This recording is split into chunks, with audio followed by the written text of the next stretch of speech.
para o governo federal, estadual e municipal. A saúde ainda é a política pública que menos resposta dá exatamente à população mais pobre que mais precisa, porque 41% da população de São Paulo tem planos de saúde. São 16 milhões de pessoas. Para a gente melhorar a saúde, tem que ter uma relação republicana entre o governo federal, o estado e o município. O posto de saúde, a unidade básica de saúde, não resolve o problema da emergência e da urgência. As pessoas, quando ficam doentes, não é só no horário comercial, é de noite, de madrugada, no final de semana, exatamente identificando esse problema que está sobrecarregando os hospitais porque os postos não atendem. O governo federal lançou o projeto das UPAs, Unidades de Pronto Atendimento. 97 contratados em construção no estado de São Paulo. Para a UPA funcionar, o governo federal constrói e ajuda a financiar o custeio junto com o município e o estado. O governo de São Paulo não participa do custeio. O presidente Lula entregou 397 ambulâncias do SAMU, muitas, inclusive, UTI móveis, que com esse trânsito, esse caos, é a única forma de você salvar, por exemplo, uma pessoa infartada ou que teve um mal súbito. Ele dá ambulância, o governo federal. 50% do custeio, o governo federal. 25% o estado, 25% o município. Todos os estados do Brasil participam, menos o governo de São Paulo, que também aí faz uma disputa que não é próprio de uma relação republicana, muito menos do compromisso com a saúde pública de qualidade do nosso povo. Nós vamos fortalecer a parceria republicana, presidenta Dilma Rousseff. Nós queremos trabalhar junto em todos esses programas, na saúde da família, em todos os programas do governo federal, nós queremos construir uma relação republicana. Se a gente olhar para a situação da habitação em São Paulo, nós temos tido uma média de 20 mil casas por ano ao longo desses últimos anos do governo do PSDB.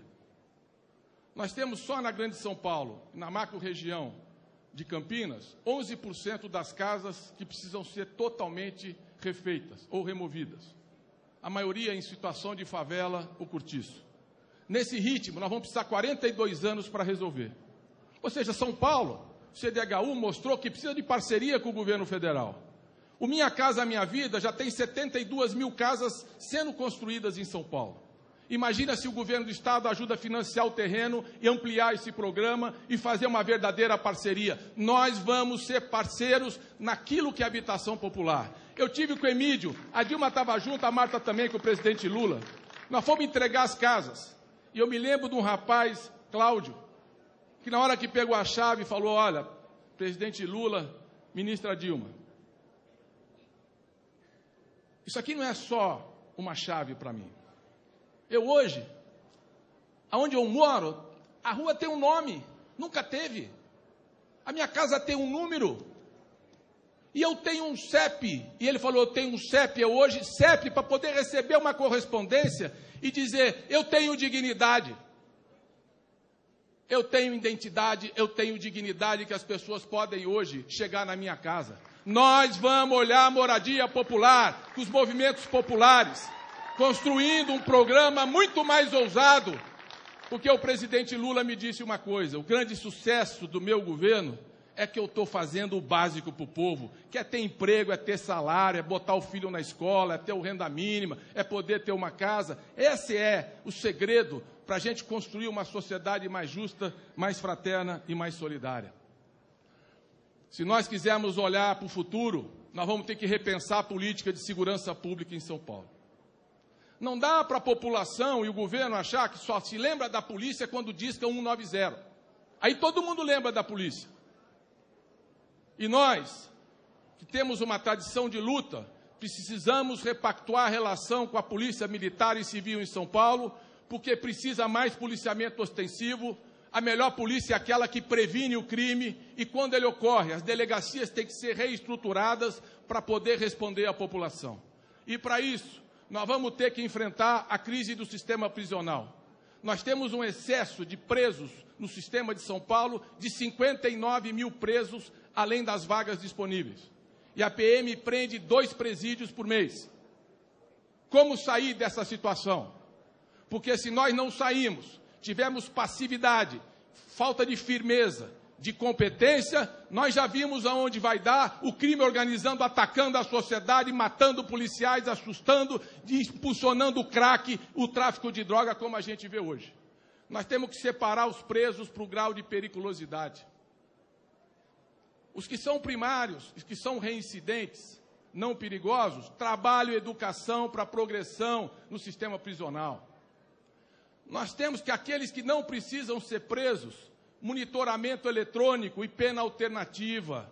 É muito mais inteligente ele trabalhar aqui fora pelo crime que cometeu, que não ameace a vida e a sociedade, do que ficar preso nesse sistema, que ele sai sempre pior do que entrou no sistema prisional.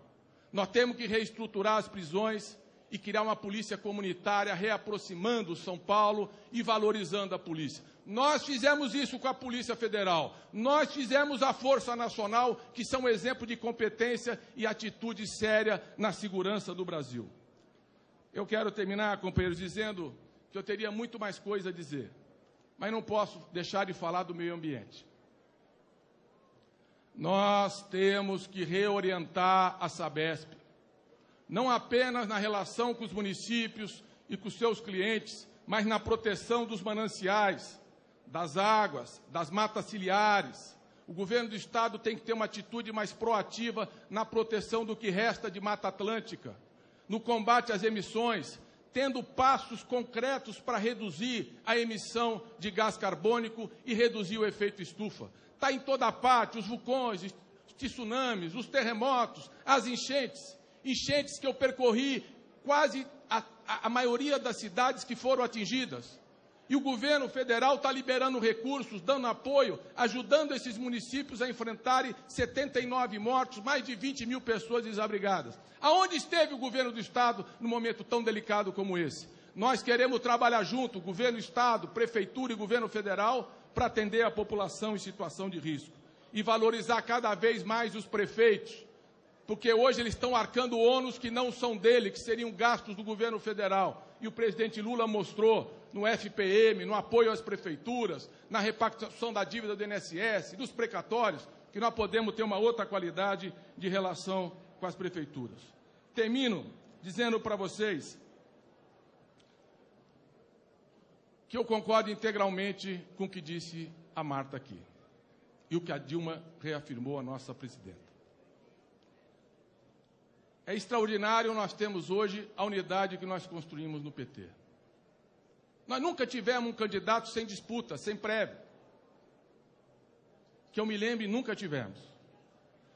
E eu quero aqui agradecer ao Alindo, ao Fernando Haddad, ao companheiro Emílio, que vai ser o nosso coordenador de campanha pela Atitude, ao companheiro Suplicy, que teve um gesto muito importante nesse momento, à companheira Marta, a todos aqueles que poderiam ser, porque tinham todas as condições de ser candidato, de construir uma candidatura unitária. Alguns dizem, mas Mercadante, você tinha uma eleição mais fácil para o Senado. Mas o nosso caminho, companheiros, quando a gente fundou esse partido, e o Lula lembra hoje nessa carta, quando lá no final dos anos 70 a gente estava fazendo as primeiras greves, organizando, lutando pela democracia, o melhor caminho para nós nunca foi o caminho mais fácil. Eu me sinto orgulhoso do que vocês estão fazendo hoje, me dando a possibilidade de disputar. E não quero, e não tem nenhuma condição o gesto que eu estou fazendo. Nenhuma condição. A única coisa que eu peço é a cada um de vocês e de vocês é atitude militante nessa campanha. Para que a Marta, essa mulher que foi a voz de uma atitude sempre contemporânea e moderna na política de São Paulo. E o moderno, numa sociedade arcaica e preconceituosa, é o novo, é o futuro, é a civilização. E eu quero a tua voz bem forte, lá no lugar que eu tive um dia, Marta, defendendo o governo Dilma e anunciando a modernidade sempre, contra o preconceito, contra a discriminação e com compromisso com aqueles que são os excluídos e despossuídos, e votar na sua campanha.